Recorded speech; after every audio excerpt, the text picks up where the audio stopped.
Bienvenidos a Saber Vivir Mejor. Y les cuento que el Ministerio de Salud Pública los pasados días efectivamente confirmó un aumento de las infecciones respiratorias, especialmente la circulación de un virus que afecta a los más pequeños. Sin duda es uno de los temas centrales de este sábado, además de los siguientes avances. Hoy, en Saber Vivir Mejor, hablamos del aumento de las bronquiolitis con el profesor Gustavo Giacchetto. La doctora Rey ofrece consejos en su consultorio. Y además conversamos de alimentación probiótica con el doctor Leonardo Sande.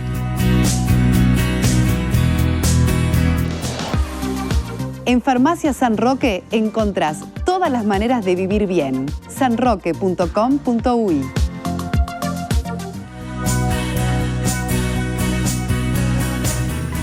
Miren quién volvió finalmente, quién regresó. ¿Cómo le fue, doctora? Divino, divino. Fue un viaje de combinación de turismo y aprendizaje, porque participé de un congreso muy, pero muy importante. Así que contenta. Y te portaste bárbaro cuando yo no estuve. Me porté muy bien, pero se extrañó. Ay, mi amor. Te lo tengo que confesar. Bueno, muy bien, doctora. Vamos a continuar entonces con este tema tan interesante que tiene que ver con esta época del año. Comenzó el invierno, las infecciones respiratorias, pero nos vamos a concentrar especialmente en los más pequeños porque se ha visto un importante aumento de casos, quizás más de lo normal para estas fechas, pero eso lo va a responder en realidad el especialista que hoy nos acompaña. Es un placer recibir al profesor doctor Gustavo Giacchetto, director además de la Clínica Pediátrica de la Universidad. Es un gusto recibirlo nuevamente aquí en el programa. Bueno, muchas gracias a ustedes por invitarme. Doctor, efectivamente estamos ante un aumento, podríamos decir, hasta inusual, o por el contrario, es normal que se registre tanta cantidad de casos, incluso se habla de algún tipo de saturación en la atención de salud.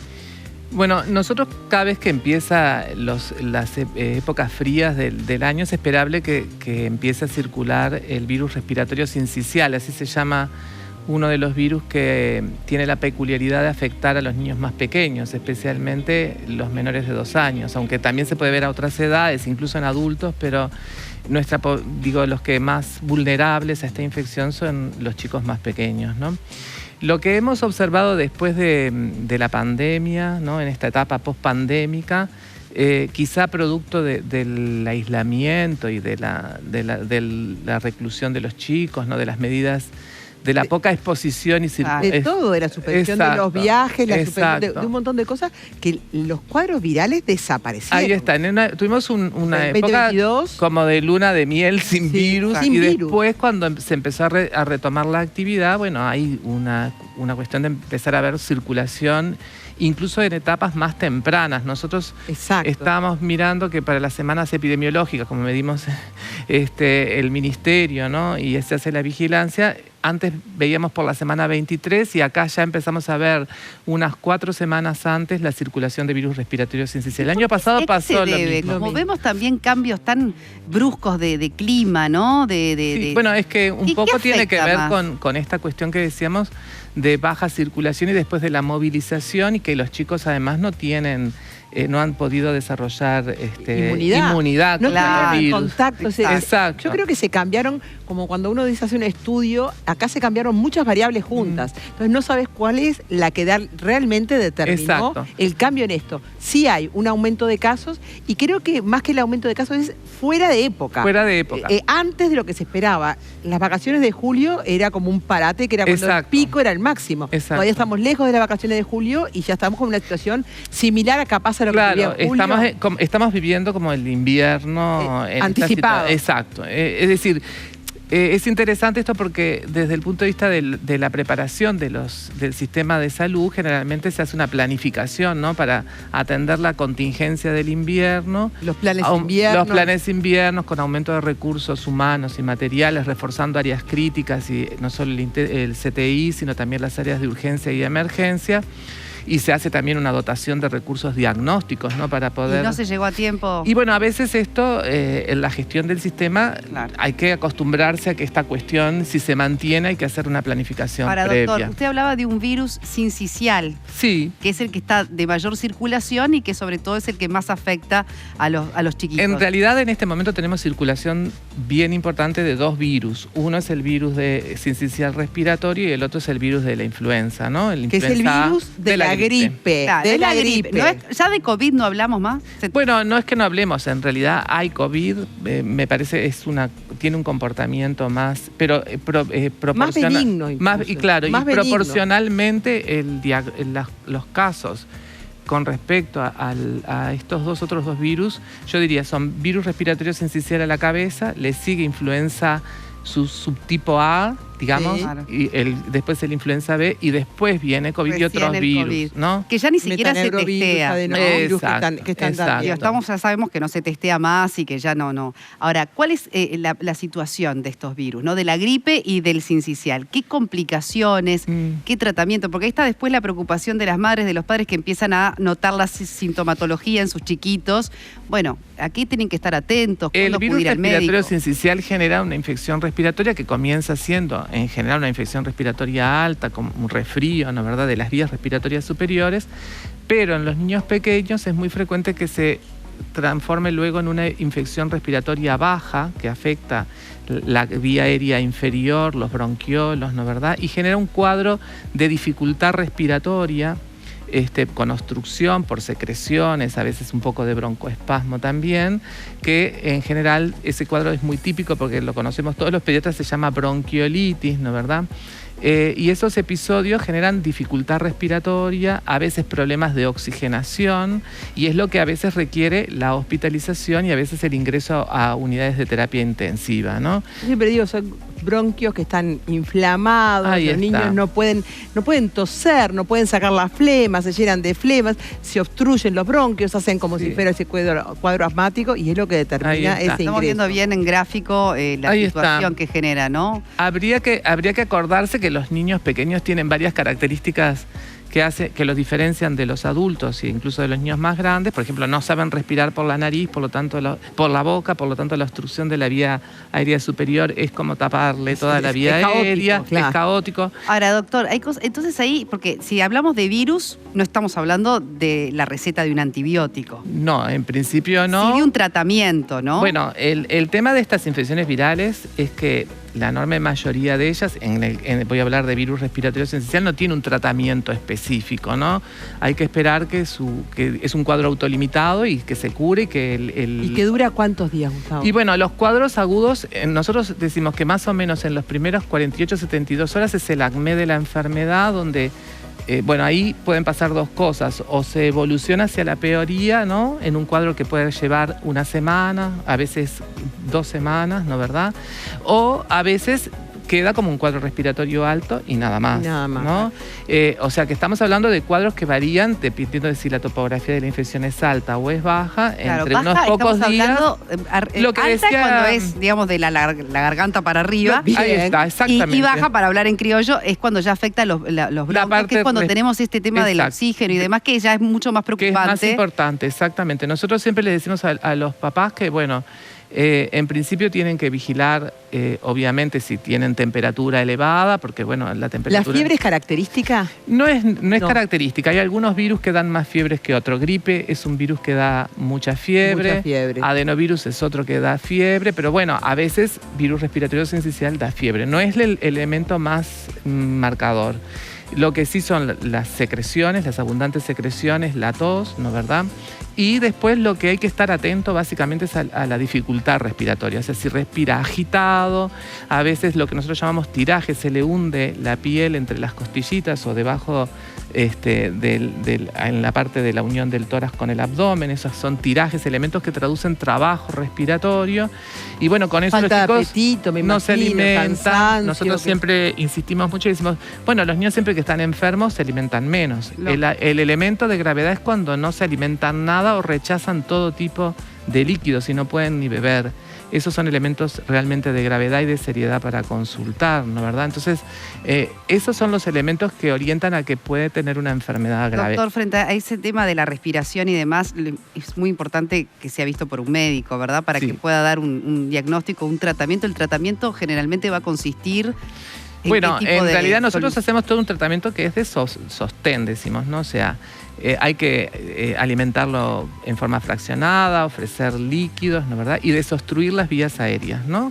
Si tiene mocos hay que sacarlos. Ahora hay una serie de chupamocos, aspiradores, que la gente tiene que aprender a hacer un buen lavado nasal. A veces, no se animan, pero hay que inyectar suero por tan grande del niño por la vía aérea y aspirar y sacar, limpiar, porque es fundamental, porque el bronquio se obstruye con secreciones. ¿Cómo es bien la técnica? ¿Qué es lo que hay que comprar para poder hacer esas aspiraciones? Hay un aparatito que se llama chupamocos. Perfecto.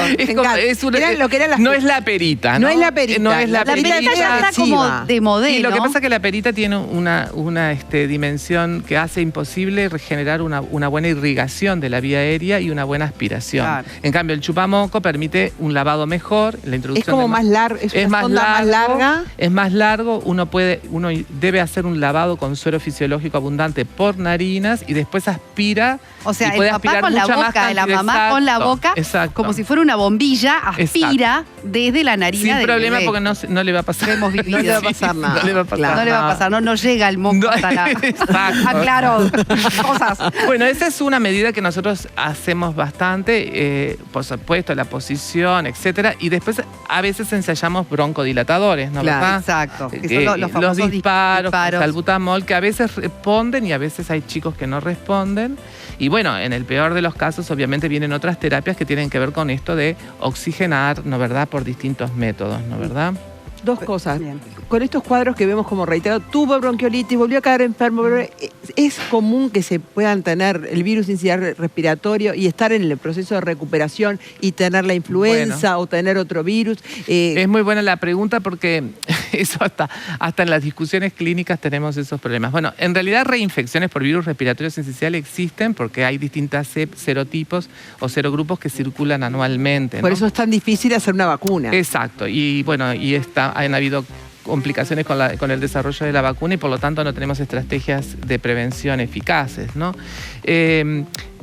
Lo que sucede es que los chicos pueden, después de una infección por virus respiratorio sincicial, quedar con lo que nosotros llamamos sibilancias, ¿no? Como un cuadro de obstrucción, chillidos en el pecho, ¿no, verdad? Y eso genera como episodios broncoobstructivos reiterados. Eso está descrito. Como si fuera un asma. Eso lo vemos, como si fuera un asma, que no es, porque después muchos de ellos se mejoran y no tienen más nada. Claro. Pero el virus tiene esa peculiaridad, ¿no? También deja es cierto. Una secuela, en definitiva. Exacto, como una secuela. Ahora, doctor, ¿qué tal eso que secuela? No quiero decir secuela, porque secuela quiere decir como que deja una lesión. Es algo que es reversible. Es reversible. O sea, pueden quedar con broncoespasmo por un determinado periodo de tiempo. En el periodo de convalecencia, bueno, uno puede tener complicaciones o puede reinfectarse con otro virus. Eso es posible. Depende si el ambiente es muy hacinado, los contactos, ¿no, verdad? Claro, después iba al jardín, bueno, todas esas situaciones que tiene hermanitos. Exacto. ¿Cuánto es lo normal que se enferme un pequeño por año? Porque al final a veces hay mamás y papás que dicen, pero yo todos los meses lo tengo enfermo. Bueno, es una pregunta también importante. La Organización Mundial de la Salud hace tiempo decía que entre 7 y 8 episodios de infecciones respiratorias. Por supuesto, no neumonias, no pulmonares, sino altas. Sea resfrío, faringitis, laringitis, etcétera. Muchísimas gracias. No, gracias doctor, a ustedes. Gracias a ustedes, en serio. Sin duda, información de mucha utilidad y también, bueno, él recomienda, reitero, esa vacuna de la gripe, especialmente para menores de 2 años, siendo un grupo de riesgo, así que consideren ese consejo, ¿verdad?, que les acaba de dar el doctor Giacchetto. Vamos a continuar por aquí y les quiero preguntar, ¿sabían que dejar pasar pequeños problemas de visión puede generar a futuro un daño irreversible en tus ojos? Controlar tu salud ocular es fundamental para prevenir enfermedades como el glaucoma o la retinopatía diabética. En Oftalmovisión hay un staff de 12 médicos especializados en todas las áreas de la oftalmología. Comunícate con Oftalmovisión y agenda tu consulta en 24 horas. No lo dudes. Es más, vamos a ver en la siguiente nota a la doctora Paola Pacheco, que nos habla del queratocono. Adelante.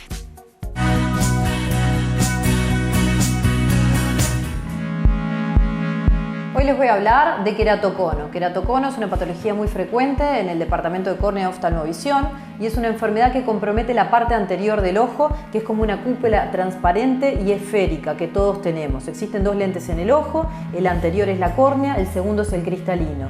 En el queratocono lo que sucede es que el espesor de nuestra córnea se va afinando con el tiempo y pasa de esa parte esférica a transformarse en una cúpula, ¿no? Como lo ven acá en esta imagen, que es como un cono, como lo dice la palabra. ¿Cómo se manifiesta en nuestros pacientes? Generalmente comienza en la adolescencia y se va estabilizando hacia la vida adulta, y son chicos que tienen cambios frecuentes en los lentes y que muchas veces no están conformes con la receta o no llegan a un 100% de visión en la consulta oftalmológica.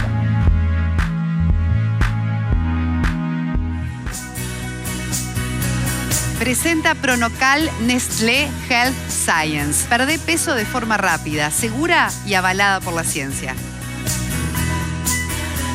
Y aquí en Saber Vivir Mejor también damos siempre buenos consejos para verse saludable, verse bien. Y para ello hoy nos acompaña la doctora Laura Balao. Bienvenida. Hola, bueno, ella además es psiquiatra, pero es especializada en estética y prescriptora del método Pronocal. Nos va a contar algo bien interesante, que es cómo lograr en definitiva lo que todos queremos si tenemos que bajar de peso, que es mantener el músculo, que es algo tan importante, pero que a veces no es sencillo, no, ¿verdad? Cuando se hacen determinadas dietas, que uno también puede en el camino perder músculo y lo que cuesta recuperarlo. Sí. ¿Cómo le va, doctora? Bienvenida, gracias por acompañarnos. Muchas gracias, gracias. Bueno, ¿y cómo se logra esto de bajar grasa, en definitiva, y conservar músculo? Bueno, es a través del método Pronocal, que es el único método en que contamos con una dieta donde cambia el metabolismo, se entra en cetosis. ¿Eso qué quiere decir? Que es una dieta baja en grasas y en carbohidratos y normoproteica. Eso hace que tú gastes como combustión tus depósitos de grasa, manteniendo de esa forma tu masa muscular, tu masa magra. Bien, ¿y eso se sostiene por cuánto tiempo, digamos, esa restricción en carbohidratos y en grasas y mucha proteína, ¿verdad? Como va. Sí, en realidad es normoproteica, no es mucha proteína, es lo normal que tu organismo necesita para funcionar adecuadamente. Eso es una etapa que se pauta con el paciente de acuerdo a lo que el paciente debe bajar. Después se van reinstalando alimentos en donde se logra un equilibrio para que el paciente lo pueda sostener. Pero se sabe que ese adelgazamiento que logra el paciente en un 95% corresponde a la grasa visceral. Bien. Esto que es importantísimo de mantener nuestra masa muscular por todo lo que implica tener una buena masa muscular. La masa muscular es un indicador de salud. Es algo que nos ayuda a mejorar nuestro metabolismo, a mejorar todo lo que es las enfermedades que vienen de un proceso inflamatorio crónico, como la diabetes, enfermedades cardiovasculares, insulinoresistencia, esteatosis. Claro, se han visto con el método Pronocal beneficios también en pacientes que presentan esas patologías, ¿no? Totalmente. Y que además necesitan bajar de peso. Claro, totalmente. Pacientes que requerían de medicación para bajar la presión arterial, para controlar su diabetes. Muchas veces al lograr esa disminución de la grasa abdominal ya no requieren de medicación, mejoran todo su estado metabólico, o pacientes con un colesterol alto. Una vez que se logra el objetivo, ¿verdad? Sí. Del peso deseado y la conservación del músculo y demás, ¿se vuelve a tener una alimentación, digamos, variada o es un tipo de alimentación que conviene mantener el mejor? No, es para toda la vida casi. A medida que uno va logrando su peso, se va reinstalando todos los grupos de alimentación. Bien. Y luego lo que se busca es sostener eso en el tiempo con un equilibrio, ¿no? Bien. Pronocal no solo es un cambio de hábito en la alimentación, sino que también incorpora lo que es importante, el ejercicio como un hábito del día a día. Eso también te iba a preguntar, porque ¿qué tan importante o qué rol juega mientras está en ese plan de alimentación y se quiere conservar el músculo y perder la grasa, la actividad física? Claro, la actividad física se recomienda desde el inicio, sobre todo para gente que ha estado con mucho sobrepeso, sedentario, comenzar con mínimos ejercicios, que hay un coaching, un profesional, y sobre todo ejercicios de tonificación. Después se van agregando ejercicios cardiovasculares. Perfecto. Pero desde el inicio ya es recomendable y después, en la medida que el paciente se va sintiendo mejor, Pronocal también tiene un beneficio que es un tratamiento en el cual no pasás hambre, tenés mucha energía. Personalizado. Y ¿verdad, personalizado, doctora? totalmente. Excelente. Bueno, muy claro. Muchísimas gracias por acompañarnos. Estamos a las órdenes. Muchas gracias por la invitación. Ha sido un placer. Nosotros continuamos en Saber Vivir Mejor y abrimos el consultorio de la doctora Alejandra Rey, que nos trae un tema de mucho interés. Nos habla de prevención de cáncer de colon. Atención.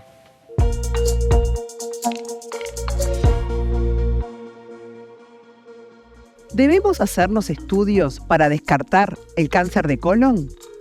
Todos entendemos la importancia de un diagnóstico precoz en una enfermedad oncológica. Hay pocos cánceres en los cuales se puede hacer un diagnóstico temprano, o sea, diagnosticarlo en etapas iniciales cuando es tratable y tiene una mayor probabilidad de cura. Es bastante conocido por todos el screening de cáncer de mama con una mamografía o el del cáncer de cuello de útero por un PAP, o incluso el estudio del PSA para diagnosticar el cáncer de próstata. Pero hoy les quiero hablar del cáncer de colon.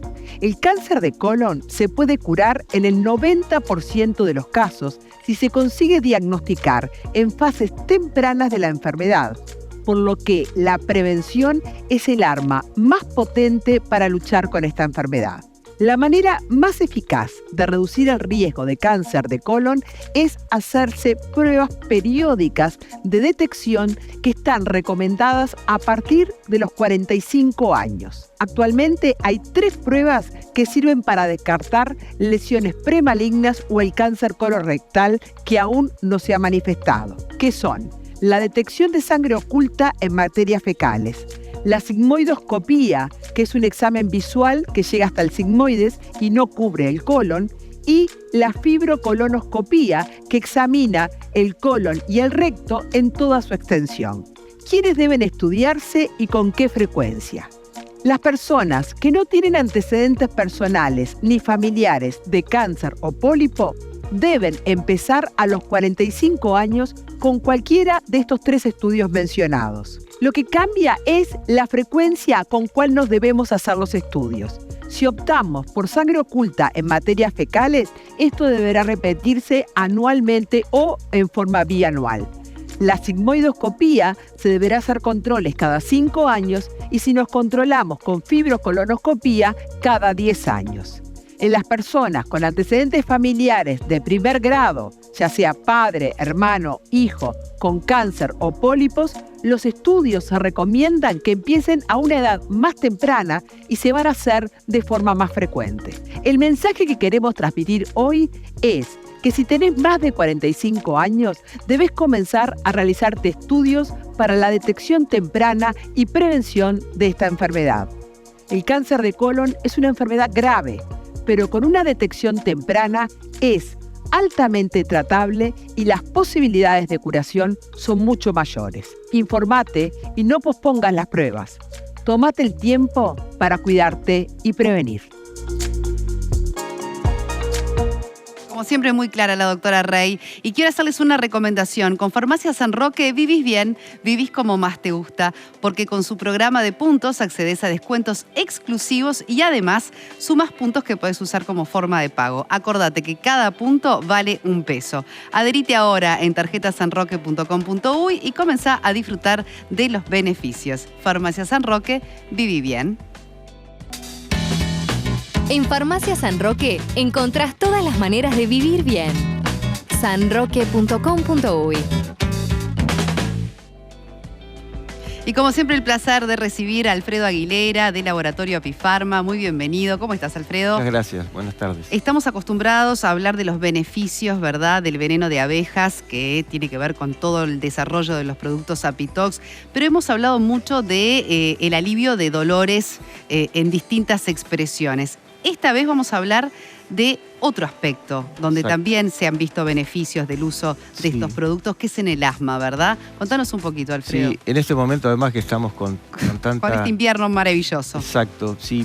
La experiencia de estos 26 años del laboratorio es que aparecían una cantidad de patologías que tenían que ver con lo osteoarticular, pero esas mismas personas que utilizaban los comprimidos de Apitox coincidía con que tenían problemas respiratorios, principalmente en el caso de asma, y mejoraban mucho la calidad de vida. Hicimos las consultas pertinentes y bueno, realmente es así. El asma tiene un proceso, dentro de sus procesos hay un aspecto inflamatorio, claro. Y ahí el Apitox hemos visto que funciona muy bien, con muy buenos resultados. Básicamente la experiencia nuestra es personas que usan el Apitox, principalmente los comprimidos, no la crema, no el parche, los comprimidos a los 3-4 semanas de haberlos empezado a utilizar, los ataques de asma comienzan a disminuir en intensidad y se espacían en el tiempo. Esa es nuestra experiencia. Eso es mucho ya. Es súper interesante el uso. A las 3 o 4 semanas ¿y en qué formato? Los comprimidos. Y de la misma manera que se utiliza como para una artrosis. Medio la primera semana, después 1 la segunda semana y después 2 la tercera semana, siempre debajo de la lengua. ¿Y por qué es importante hacerlo escalonado el consumo? Bueno, eso en realidad es una recomendación para el acostumbramiento. El acostumbramiento del sistema inmunológico, que en realidad al ser un producto homeopático nunca hay problemas, pero bueno, quedó así y así lo usamos, que es muy seguro además de esa manera. Bien, así que a las 3 o 4 semanas ya se podrían ver los efectos positivos en frecuencia y en intensidad en cuanto al asma. Sí, realmente se ven.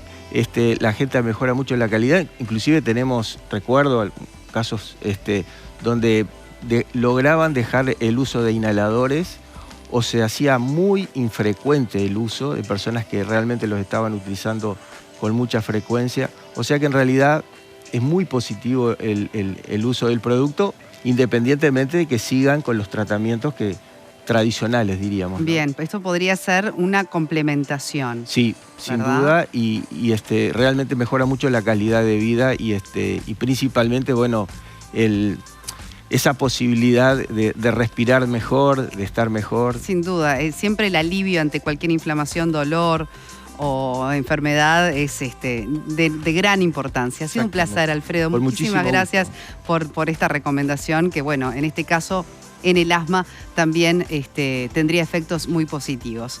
Nosotros vamos a hacer una pausa y cuando regresemos vamos a hablar con el doctor Sande del tema de estos últimos tiempos en cuanto a la medicina desde sus diferentes aspectos y visiones. Estamos hablando de microbiota intestinal. Hoy todo parece estar allí, concentrado en la microbiota intestinal.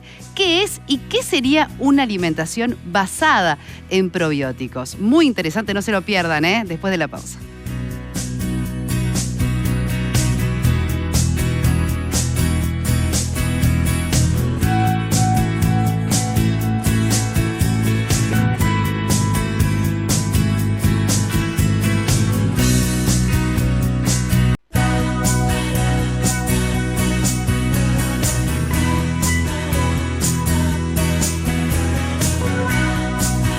Continuamos en Saber Vivir Mejor. Quiero decirles que en instantes nada más hablamos de microbiota intestinal. ¿Qué es? ¿Por qué tenemos que tenerla sana? ¿Hay que consumir probióticos? En todo caso, ¿qué son los probióticos? Todo eso lo respondemos con el doctor Sande y la doctora Rey en instantes. Pero ahora una recomendación. Con el frío llegó la época de ver tele y series en casa bien calentitos. No me digas que siempre es un buen programa, claro que sí. Pero para que sea perfecto ese momento, está buenísimo poder disfrutarlo con un riquísimo helado. Y como ya saben, en heladería Los Trovadores te llevan en minutos el helado de los sabores más ricos. Y acordate que pueden ser con o sin azúcares agregados para que disfrutes sin culpa. También hay deslactosados y aptos para celíacos y veganos. Tortas heladas, canoli almendrado, casatas individuales y mucho más para darte ese gustito que te mereces. Y recordá que ahora también lo podés pedir por WhatsApp. Simplemente te comunicás al 098-388-553 y sumás puntos para canjear por más helados. Muchas gracias, trovadores. Y ahora sí, después de comer helado, muy importante una buena higienización de tus dientes. Y para ello tenemos una experta como la doctora Dayana Startari. ¿Cómo estás? De Clínica Star. Es un placer recibirte. Muchas gracias por estar acá.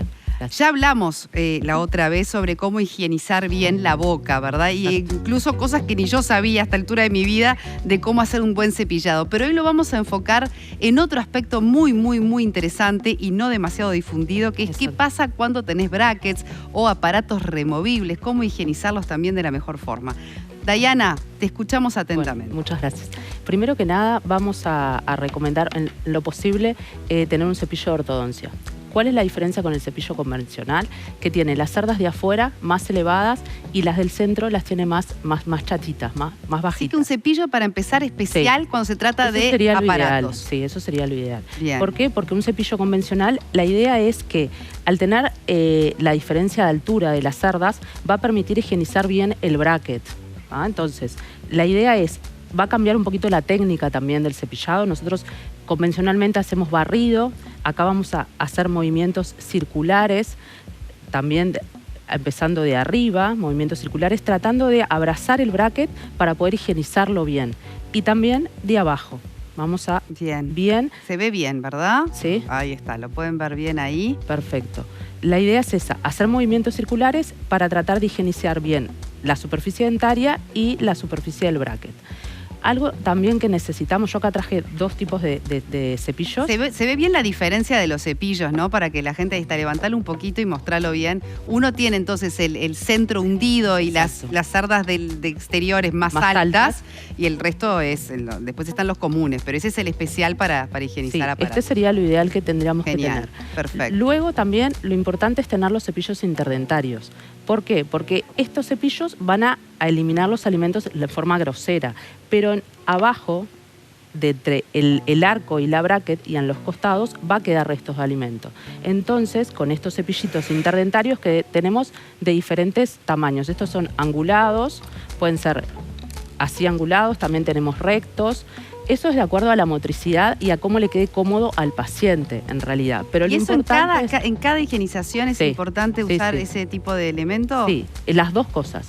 ¿Por qué? Porque nosotros con este cepillo sacamos lo grosero, pero entre abajo del arco es importante, no sé si se ve bien ahí, es importante colocarlo... Bueno, a ver del otro lado si lo... Ahí, a ver, capaz que de ahí, claro. Es importante colocarlo por debajo del arco, al lado de la bracket, de un lado y del otro. También podemos colocarlo acá arriba. Los brackets tienen unos palitos, también algunos. También tenemos que higienizar por el lado de atrás. Y también así. Bien al lado de la bracket hay que sacar todos los restos de alimento. Bien. Eso va a llevar su tiempo. Sí, es como las dos cosas indispensables que necesitamos. ¿Por qué? ¿Qué pasa si uno no se higieniza bien cuando tiene, por ejemplo, un bracket? Bueno, generalmente lo que va a pasar es la encía se puede inflamar, entonces nosotros lo que tenemos que hacer es controlar la higiene para que no se nos inflame la encía, y también muchas veces si nosotros no eliminamos los restos de alimento pueden quedar manchas alrededor del bracket cuando sacamos la ortodoncia, o caries, también se pueden formar caries. Y ahí toda una complicación. Exactamente. Otra cosa importante también es que tenemos el hilo para ortodoncia, que es diferente al hilo común. El hilo para ortodoncia tiene una tanza en el extremo y después saca, ya está como pronto, hasta el otro lado. A ver si ahí se me trancó. A ver si se puede ver. Tenemos tiene una parte como más rígida, finita, y esta parte rígida nos va a permitir atravesar, o sea, por debajo del hilo. Es más fácil. Pero es uno o el otro. No, en realidad este es por un tema de comodidad. Es por un tema de comodidad. Es por un tema de comodidad. Bien. Que la tanza, al ser rígida, nos permite es como más si uno fuera a coser algo. Exactamente. Muy bien, exactamente, perfecto. Sí. Estos son ahora, como si los brackets, si los aparatos son removibles, como el otro caso que trajiste para que nos dé el tiempo de mostrar. Un aparatito removible. Y además generalmente son chiquilines. Exacto, los que usan, son niños. Los removibles. Sí. ¿Y qué pasa ahí? Bueno, los tenemos que cepillar. Yo acá traje este es un cepillo que se usa generalmente para prótesis, un cepillo grande, pero lo podemos cepillar con un cepillo común también. ¿Y con qué lo cepillas? ¿Con la propia pasta de dientes? No, con pasta de dientes no, porque es abrasiva. Entonces nos va a generar, nos puede generar fisuras o alguna grieta. Entonces es más fácil que la placa bacteriana quede allí en el aparato. Ah, bueno, atención, ¿eh? Sí, se tiene que cepillar. ¿Con detergente o jabón líquido? Estaría bien. Ah, bien. Sí, detergente o jabón. Importante. Sí, porque es abrasiva la pasta. Y tiene que ser diferente al cepillo de los dientes, ¿no? O sea, contamos con otro cepillo aparte. Bueno, uno para el aparato. Tomando apuntes, ¿no? Uno para el aparato y otro para los dientes. Excelente. Y ahí trajiste y acá traje una prótesis. Una prótesis de cromo. ¿Y qué pasa? ¿Lo mismo? Cepillamos. Traje este cepillo a modo para que lo conozcan, que es un cepillo especial para prótesis porque es más grande. También lo mismo, se cepilla con detergente o con jabón líquido. Y una cosa importante también es que las prótesis deben sacarse de boca, o sea, no deben de estar 24 horas en la boca. Muchas veces los pacientes nos dicen, bueno, pero me da vergüenza porque tengo mi pareja. Entonces, lo ideal sería que por lo menos 2 veces, cuando se están duchando, si no quieren sacársela de noche, que se la saquen en la ducha. Se sacan, se duchan y después se la vuelven a poner. Pero por lo menos un rato, 1 o 2 horas por día, habría que retirar la prótesis. Eso es muy importante. Excelente. Y Dayana, por último, la frecuencia de los removibles puede ser una vez al día nada más. No, lo ideal sería cepillarlo más. Por lo menos el niño, depende cuánto, se supone que lo usa todo el día, pero por lo menos 2 o 3 veces que lo tiene que cepillar. Bueno, sí, porque le queda comida. Esto es salud también, porque si no veíamos recién las consecuencias, ¿verdad? Sí. De una mala higiene. Bueno, ha sido un placer muy clara, como siempre, Dayana. Muchas gracias por tus consejos y todo lo que tenemos que aprender sobre una buena higiene bucal y también de aparatos como en este caso. Nosotros a continuación vamos a ir con otros temas. Nos vamos con Audical. Audical recibió una visita del exterior muy interesante, obviamente para poder tener aún más información sobre el tema de los audífonos y su desarrollo, así que no se lo pierdan, vean la siguiente nota. Hoy estamos en Audical de Punta Carretas, recibiendo a Thomas Fluhinker de Philips Soluciones Auditivas. Nos está brindando sus conocimientos, su capacitación en las últimas novedades de Philips Audífonos. Y para nosotros es un placer que pueda compartir con nosotros este espacio en Saber Vivir Mejor. Y que les pueda transmitir de qué se trata justamente su visita y las novedades que tenemos para todas las personas con pérdida auditiva. A partir de los 65 años, la mayor parte de las personas empiezan a sufrir algún tipo de pérdida auditiva. Entonces, Philips considera que es igualmente importante mantener la calidad de vida de las personas a través de esas soluciones. Los aparatos auditivos digitales que existen hoy en el mercado son capaces de hacer lo que nosotros les decimos que hagan, ¿verdad? Entonces, cuando uno visita un centro auditivo, el profesional, la audióloga, va a programar el audífono para que haga estrictamente lo que hemos decidido de acuerdo con la pérdida auditiva. Entonces, cuando la persona sale por la calle, va al restaurante, al club o de viaje con sus amigos, el audífono va a cumplir exactamente el orden que el audiólogo lo ha designado en la computadora. Una vez que nosotros agregamos inteligencia artificial, el audífono no se para ahí, en esta limitación. El audífono sigue preguntándose todo el tiempo, ¿pero he hecho lo mejor? ¿Es eso lo mejor que puedo alcanzar como resultado? ¿O hay otras posibilidades? ¿Tengo yo el conocimiento solo? El audífono hablando con sí mismo, vamos a imaginar eso en un mundo futurista. El audífono que se está preguntando en todas las situaciones, en la casa, en el trabajo, en el campo, en las vacaciones, en todos los movimientos que hace, en todas las situaciones acústicas donde se encuentra la persona, ¿eso es lo mejor que soy capaz de hacer o puedo hacerlo mejor? Entonces es una cuestión de inteligencia y de autonomía que sobrepasa lo que nosotros podemos esperar. Presenta Clínica Sande, abordaje integral del sobrepeso con estrategias de adelgazamiento individualizadas. Y ahora sí, ya estamos con el doctor Sande, Leonardo Sande, diplomado en obesidad, para hablar de la microbiota intestinal. Doctora, me parece fascinante porque ahora todo lo que leo está vinculado con la microbiota intestinal. Y es así, hay muchos estudios que están relacionados, pero hoy vamos a hablar de microbiota y obesidad, ¿no? Ambas cosas, un poco de todo. Arranquemos por el principio, claro, porque la gente dirá, ¿de qué están hablando? Concreto, la microbiota es el conjunto de microorganismos que reside en nuestro cuerpo. Se habla mucho de la microbiota intestinal, pero bueno, hay microbios también en el tubo digestivo, en la piel. Básicamente son bacterias, también hay levaduras, hongos, y estos microorganismos viven en simbiosis con nosotros. O sea, nosotros le ofertamos un hábitat a estos microorganismos y ellos cumplen funciones que no son de utilidad para nosotros, ¿no? Bien. Es un ganar-ganar. Un ganar-ganar. Siempre y cuando esté todo en equilibrio. Siempre toda esa microbiota esté en equilibrio. ¿Cuáles son las principales funciones de la microbiota intestinal? Vamos a trasladarnos al tubo digestivo. Después un día hablas de los microbios y el tubo digestivo. Pero el respiratorio. Y el pulmón, sí. Lo primero es digestivo. Nosotros tenemos un montón de enzimas para digerir muchos alimentos, pero algunas no. Por ejemplo, para digerir la fibra que tanto mandamos a comer a los pacientes cuando se están cuidando. Me refiero a todos los vegetales, lechuga y eso. Bueno, estas bacterias pueden degradar la fibra. También se alimentan de parte de nuestros carbohidratos, de los que consumimos, y generan ácidos de cadena corta. Por ejemplo, el butirato, que son alimentos para las células del tubo digestivo. El enterocito, que es la célula del tubo digestivo, tiene que estar sana para poder absorber. También tiene funciones antiinflamatorias y también media señales a nivel cerebral con la secreción de insulina y el apetito. Participa en la formación de algunas vitaminas, tiene que ver con el sistema inmunológico y sobre todo nos protege de otros gérmenes. Cuando otros microorganismos entran en nuestro tubo digestivo, que eso ocurre todo el tiempo. Eso le dice, acá está tiene que ver con las defensas. No solamente acá está ocupado, sino que secretan sustancias para eliminarlo, tipo los juegos del hambre, a nivel intestinal. Acá estoy yo, vos te vas y lo eliminas. Es como un ejército ahí. Como un ejército que tenemos de bacterias, hongos. Ahora, también se ha relacionado esta microbiota intestinal, por eso es tan importante que esté saludable y balanceada, con algunas enfermedades neurológicas, como por ejemplo el Alzheimer, enfermedades mentales y también la obesidad. O sea, cuando uno estudia este tipo de paciente con estas enfermedades, se ve que la flora intestinal, flora porque antes se pensaba que era del reino vegetal, no bacterias. De hecho, me acabo de equivocar yo, dije flora. Y se ve que hay desbalances en esta microbiota intestinal, que uno no sabe si es causa o consecuencia, ¿no?